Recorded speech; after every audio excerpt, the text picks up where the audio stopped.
So you have got a break.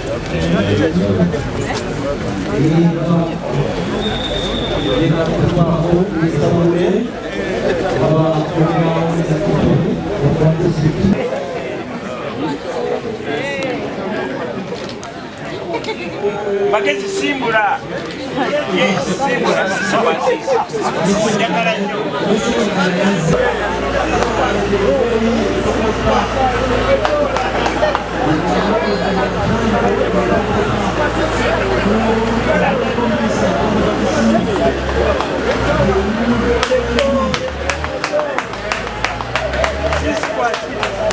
The Member of Parliament, Legate Kone, Chairman wa District, the Mayor, tutongoze chuma chamwe, chuma chabana mukono, chuma kigenda kukola amakubo, alinga mukitegedde nti tugenda kubongera n'ibyuma ebirala.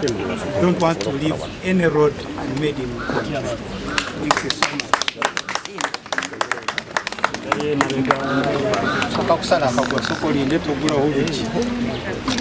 So,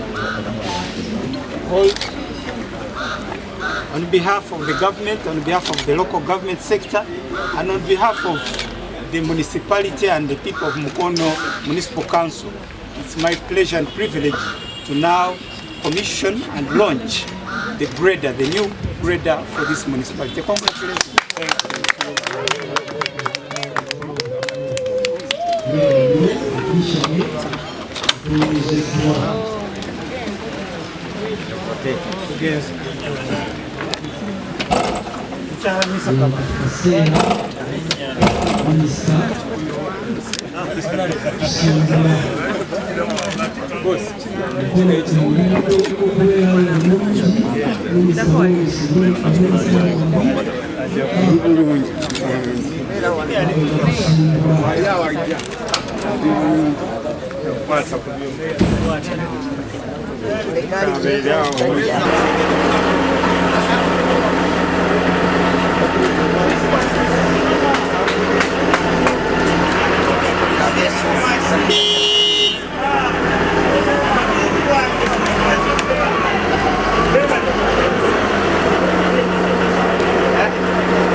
But this one.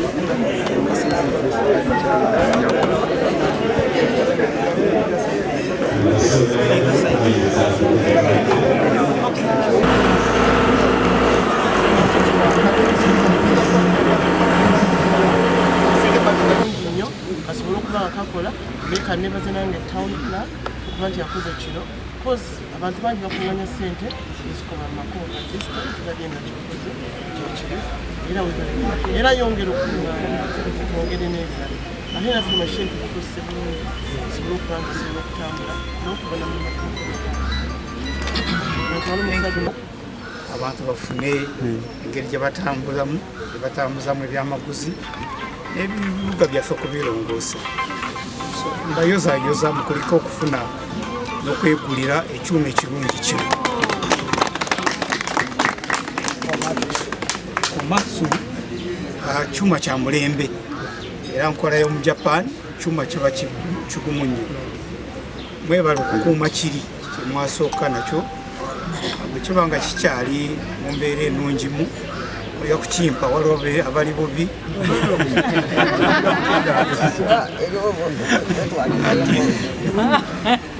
ekyokugamba nti kiri condition temukifaako kubanga kino kipya kyandibadde condition motoka nyingi zetulina mu Kampala empya zibeera condition n'abantu boolaba bangi tuli condition mu mbeera emu n'endala. Ekyuma kirungi kipya ate mukikuuze ssente biliyoni 1 ne miliyoni 10. Njagala kusaba abantu abali wano mukubire mu ngalo kanso y'Emukono. Ate ndi musanyufu kubanga mwami byabagamba ono gye tumutute yonna alina omulimu gwakola ogulabika. Abadde nansana n'aleka nga bagulidde ebyuma nga bino bakoze amakubo, so ne tulowooza nti n'Emukono asobola kugitambuza bulungi. So I'm happy kusanga nti omulimu agukute bulungi. Waali MP akisabye nkitegedde waali, era tumusaba akole eddala n'omutima ogumu nga manyi nti ali wano. Sebo wano bwoli wange waka wano we twatandikira, tulaba nga tuli mu ministry twatandikira wano nga pulana w'Emukono. So I'm happy really kulaba nti tutambudde. Ekyuma kino kizze mu budde obutuufu. Olwaleero tulonkinga tutandika omulimu gw'okulongoosa amakubo ga Mukono. Nga gavumenti, palamenti etuwadde essente okubakolera amakubo era tujja kukikola. Ndi wano okubakakasa nti tugenda kukikola. Mukono, Wakiso, Mpigi biri wamu ne Kampala kubanga tosobola kulongoosa ekibuga Kampala n'oleka ebibuga ebigyetoolodde oba tolina kyokoze. So ekyuma kizze mu kiseera kye tutandika omulimu gw'amakubo. Ate ekyuma kizze mu mwaka bwe tubawadde akawumbi kalamba 1 billion shillings ku road maintenance. Twakikola omwaka oguwedde era n'omwaka guno Parliament njeyanziza etuwadde 1 billion eza Mukono municipality. Kyekimu ne district esente ezo zawukana mukko kubanga balina ezaabwe nga district naye ne municipal mulina ezammwe. So babadde babazika ku byuma nabo mubazikeko nga bali mu bwetaavu. Tulina entegeka nga gavumenti okugula kye tuyita road equipment set unit number for every municipality. We are going to do it. So say districts empya atuzaako cities then municipal we shall do it. Naye mbasaba kino ekyuma tukikozesa bannamukono balaba nga amakubo geyongedde okusobola okutereera okulongooka. Ate kafiwero mukakozese bulungi. Bya local government mbimanyi fiwero y'ekyuma mugikozese nga bweri. Njagala kusaba bannamukono naffe twenyigire mu mulimu gw'amakubo because without good roads enkulaakulana tejja kubaawo. So bwe tugamba nti eno road reserve mugireke nga road reserve okwongera ku byogera eri naye ekyuma kino me am happy kize mu kiseera kye tutandikidde ddala omulimu okutereeza ebibuga Mukono, Wakiso, Mpigi, Kampala ne municipal zonna ziri mu Wakiso. Nja kukola omulimu ogwo.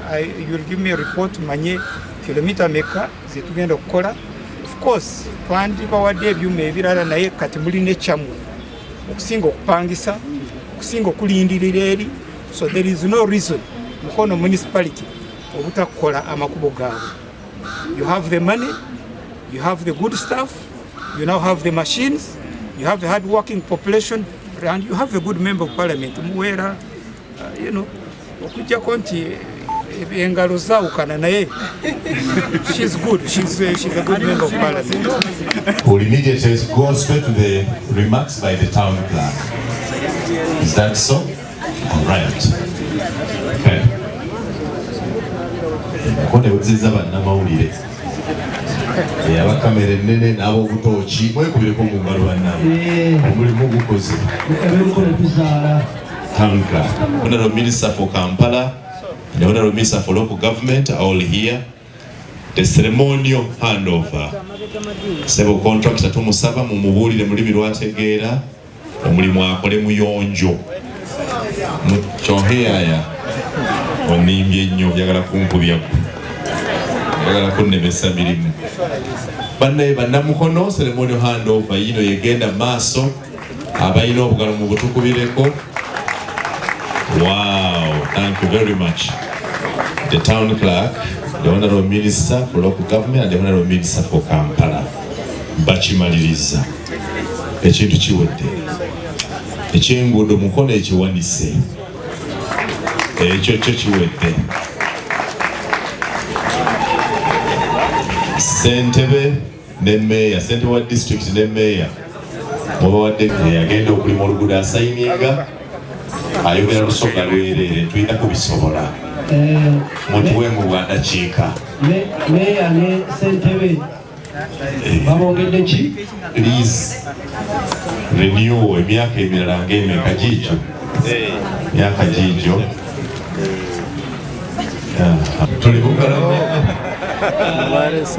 My name is Fan from China Communication Construction Company. I'm CCCC. Yeah, I'm so graduate and be grateful can be to attend this ceremony. Be invited by Honorable Mama and our government, our local leaders and Mayor, Town Clerk, and all of our community members. Thank you very much. And CCCC is a global leader infrastructure company. We have been done several projects in Uganda, like Kampala and Nairobi Expressway, and also Masindi to Tangi Cross Power Bridge, and also Mubende Kakumino, and also some project like Nairobi International Airport, and also some. Yeah. And also we have some project in Landoing in KCC, and also in Nama in Industrial Park. It's my project. I come to Mukono Municipal Hall to do this project. And when I first come here, the local community treated me it's like a family. All the people is very kind. It's so happy to host in here. I would like first make a commitment here. I will be make a higher quality and make it on time, control the cost, and give a good road to Mukono Municipal. Okay, Honorable Minister, the Member of Parliament, the Honorable Member of Parliament is behind. I would request that is with you on behalf of. Nawana watali signing Manga sagara kuloncinga abakuhandinga offer contract nga contract tatadeko mukono abutadeko mukuchweko mungalo ekyo nyumativu kyenkola mu butongole kiwedde. So mulimu gwange linya lyamwe ng'aba councillors ng'aba local government okukwasa contract ali ludo mugambe nga musoka ategere kitukola asebo chonha hi homa hiya wakati. My role is to supervise. My role, together with the Minister of Kampala, is to make sure that this job is done. So I take the responsibility to hand over this contract to you and to make sure that I report back to the people that the work is done. On behalf of government, before the colleague Minister of Kampala, before the area member of parliament, before the district chairperson, on behalf of the whole of Mukono district, the mayor and all the technical people, and our RDC. I now hand it over to you, thereby authorizing you to start the work. Thank you. And I want to hear you accepting. What in you? Good afternoon. Good afternoon.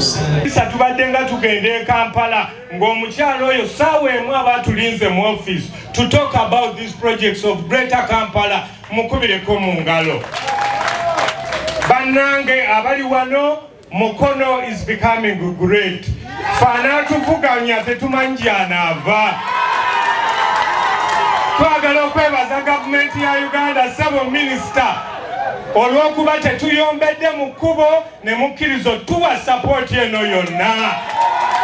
Era twagala okweyama wadde tuli ba National Unity Platform tituwagira program za gavumenti.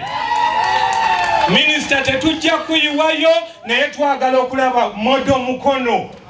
Tuliranye Kampala kalansi wonna tukyamwetaaga abuna enguudo zonna wano mu bya.